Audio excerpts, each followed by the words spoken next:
Assalamualaikum warahmatullahi wabarakatuh. Nama saya Muhammad Effendi bin Othman, pelajar Master Fakulti Muzik Seni Persembahan UPSI.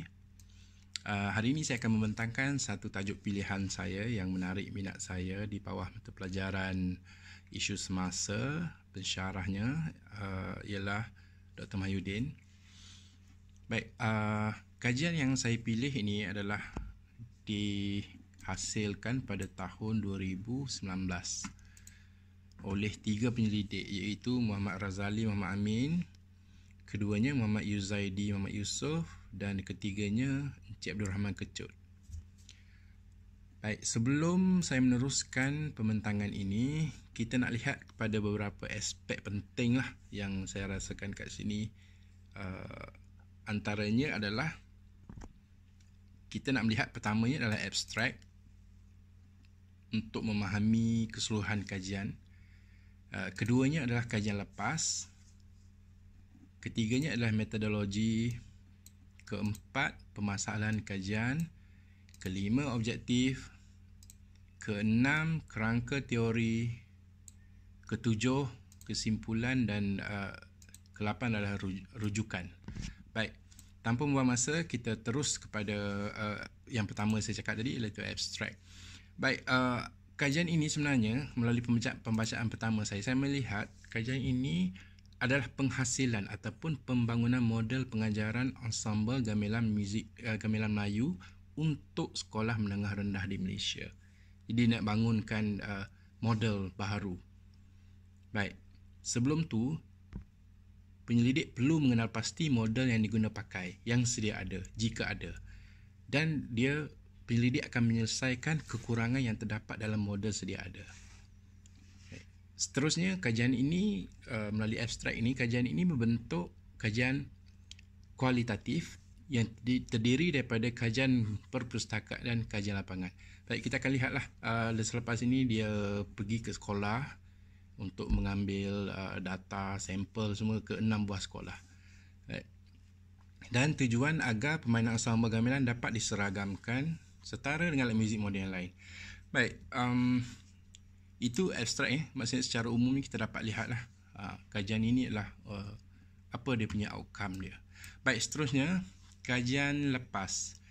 Baik, sebelum kajian ini dihasilkan, penyelidik telah membuat kajian lepas, iaitu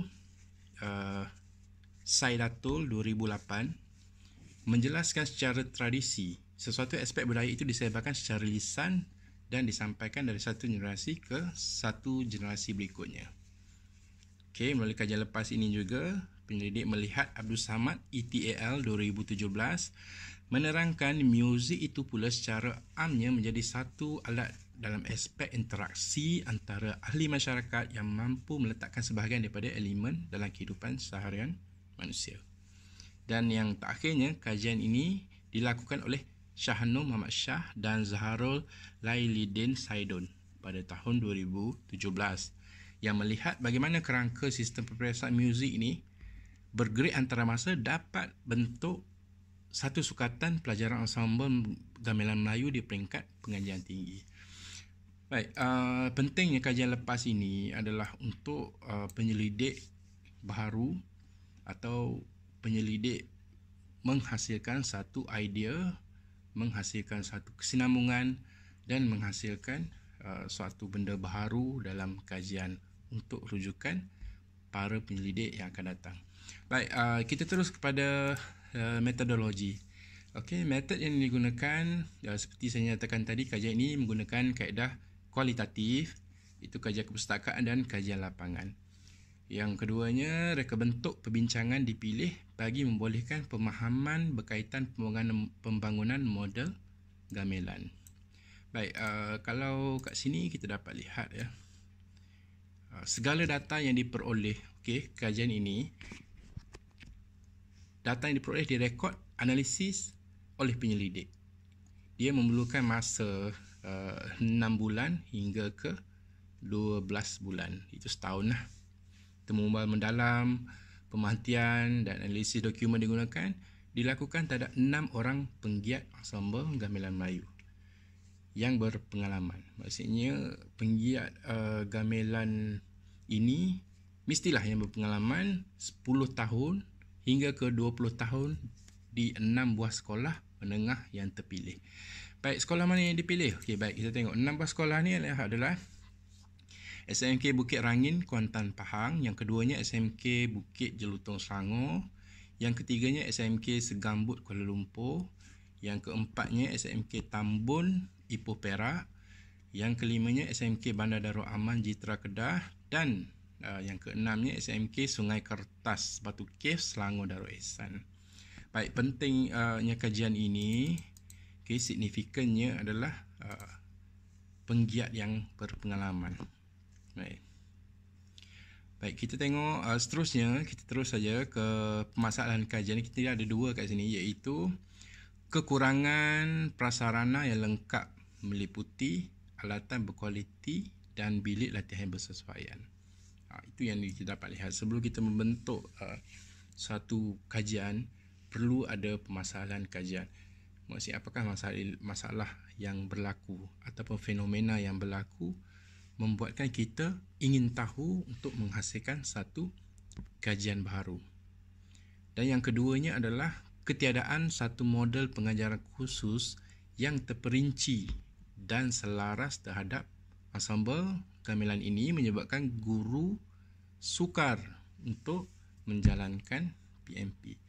Baik, kita tengok kat sini, maksudnya model dinyatakan dekat permasalahan kajian ini adalah model secara terperinci, khusus yang terperinci.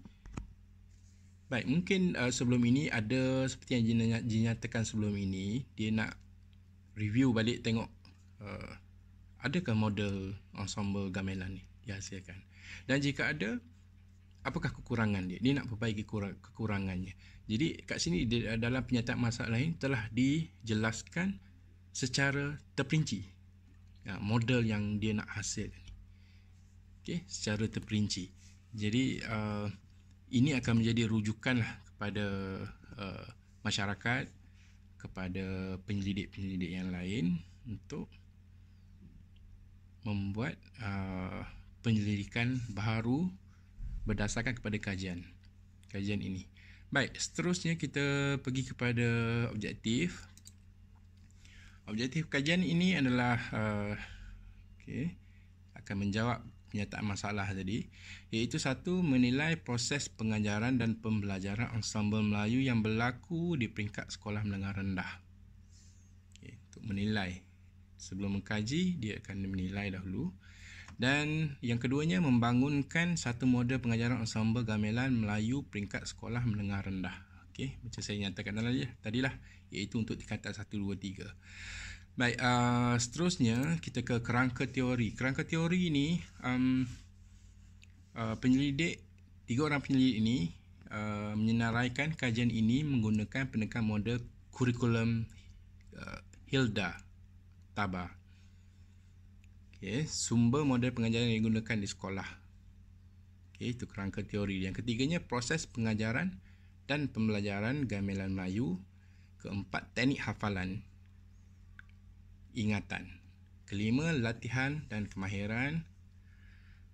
Kita tengok kerangka teori ini. Maksudnya model Hilda Tabah ni, Hilda Tabah ni merupakan seorang ahli teori kurikulum dan pendidik. Yang dinyatakan yang seharusnya memahami keperluan yang diperlukan dalam sebuah kurikulum. Oleh yang demikian, pengkaji memilih model perkembangan kurikulum Tabah ni yang dijadikan rujukan untuk bangun model ini adalah satu kaedah berkesan untuk mengajar kurikulum dalam bentuk induktif. Hilda Tabah juga berpendapat kurikulum sebagai rancangan untuk bertindak. Guru memainkan peranan utama membantu dalam proses perkembangan kurikulum sebagai satu proses perbaikan dan penyempurnaan kurikulum. Pendekatan grassroots, iaitu guru, perancangan pengajaran direka bentuk oleh guru. Dan model kurikulum Tabah menekankan objektif pembelajaran sebagai platform. Baik, model ini digunakan So, kita boleh review lagi lah, tengok model ini macam mana dia punya detail ni melalui gambar rajah yang saya sediakan lah. Okey, kat sini dia pengkaji ada nyatakan melalui jadual ini latar belakang penggiat-penggiat sama Melayu, maksudnya jantina, lelaki, perempuan, umur, kelulusan akademik sama ada sarjana muda ke, negeri, Pahang Selangor yang disenaraikan tadilah, Pahang Selangor, Kuala Lumpur, Perak, Kedah, dan pengalaman mengajar. Ini dia. Kita dapat lihat. Okey, ini model yang digunakan untuk membuat soal selidik. Seterusnya kita tengok yang tadilah pendekatan kualitatif tadi. Seperti ini di atas, tapi tak apa. Iaitu multi-site, 6 orang penggiat, 6 buah sekolah, 5 buah negeri. Dibahagikan kepada 3 benda, iaitu temu bual, pemerhatian dan analisis dokumen. Dan temu bual ini dipecahkan kepada temu bual mendalam 6 orang penggiat. Keduanya pemerhatian, 6 orang penggiat dan semasa PKP. Kita dapat lihat dalam kotak ni, kotak tengah bawah ni. Baik, dan akhirnya adalah analisis dokumen ni. Dia perlukan buku catatan, buku log, sukatan pelajaran, bahan-bahan rujukan, CCJ pencapaian dan bahan-bahan latihan. Baik, seterusnya jadual 2. Penyelidik membuat analisis persetujuan pembinaan tema dan subtema kualitatif. Ini adalah mixed mode sebenarnya bila kita baca. Bila saya baca ni, dia ada kuanti sedikit, dia ada kualitatifnya. Baik. Pakar A. Bilangan, dia ada bilangan nama, wakil, jawatan dan kelayakan, kepakaran dan tahap persetujuan. Baik. Pakar A dapat tengok kat sini. Pakar B, pakar C dan pakar D. Terdiri daripada fakulti yang berbeza lah. Fakulti Sains Sosial, Pusat Kebudayaan UM, Pusat Kebudayaan UPSI, Kurikulum Fakulti Education, Pensyarah dan tahap persetujuan tu. Sangat tinggi dapat lihat kat sini. Baik, seterusnya sebab kita dah nak hampir kehabisan masa. Baik, kita view lagi sedikit. Ni diagnosis model pengajaran ensemble. Dia membentuk satu rantaian guys tu. Baik, kat sini yang tadilah yang ni. Baik, seterusnya adalah kesimpulan. Secara keseluruhannya, dapatan kajian yang telah dibincangkan telah menghasilkan satu dapatan yang signifikan dalam membangunkan model pengajaran ensemble gamelan Melayu di peringkat menengah rendah di Malaysia. Kajian ini telah menghasilkan satu model pengajaran ensemble gamelan Melayu di peringkat sekolah menengah yang seragam, sistematik, terperinci serta mudah difahami dan yang membolehkan satu proses pengajaran lebih efektif berlaku. Jadi model ini direka bentuk dapat dijadikan satu panduan pengajaran oleh penggiat-penggiat ensemble gamelan Melayu bagi mengatasi masalah ketiadaan satu model pengajaran khusus yang sesuai untuk tahap pelajar menengah rendah di Malaysia. Kajian ini juga telah menggambarkan proses pengajaran sistematik dan seragam membolehkan pencapaian objektif pengajaran yang dikehendaki terhasil. Jadi ini secara tidak langsung membolehkan ensemble muzik tradisional gamelan Melayu terus diminati, dimartabatkan serta membentuk jati diri Melayu dalam kalangan generasi kini. Baik, akhir sekali rujukan, ini ada rujukan yang disenaraikan. Ini adalah ringkasan sebenarnya rujukan dia banyak lagi. Baik, akhir sekali daripada saya, research ini sebenarnya banyak membuat tentang gamelan ya. Sebenarnya ini adalah salah satu pembacaan awal saya untuk membuat pembentangan inilah. Jadi menambah input dan ilmu untuk saya membuat pembentangan dan mempelajari teknik-teknik metodologi, mempelajari dia punya permasalahan kajian dia, macam mana dia dibentuk objektif, macam mana dia hasilkan dia punya teori-teori yang digunakan dalam pendidikan. Jadi itu saja daripada saya. Assalamualaikum warahmatullahi wabarakatuh.